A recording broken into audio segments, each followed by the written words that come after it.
So good day, guys. Today I am going to show how to um, create and publish a website using Shopify.io website builder. So first go to sites and then websites, add new website. So from there, you can create from blank or from scratch or from the templates. So let's select from the templates. Select a template of your preferences. So you can also preview it. So, po siya yung mga option diri sa preview like this one. This is for tablet and also for mobile phone. So once you are satisfied, okay, choose this template. So wala to na nimo siya mag-loading.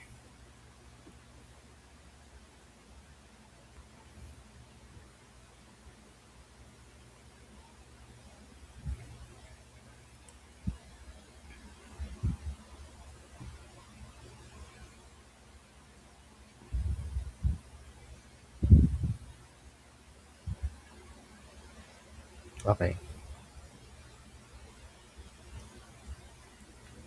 So pwede mobile mode, pwede po sa desktop mode. So yeah, mobile mode ana lang, desktop mode. So ano siya yung mga pages, no? So home, about, services, contacts, gallery, and then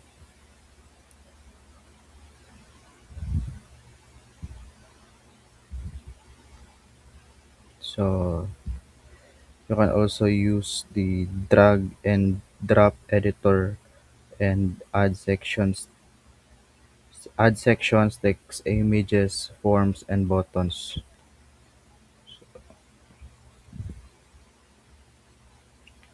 It's very easy to use. Then once you are satisfied, click publish. Then select domain, and then you can save it and publish it as your website. So that's it, and thanks.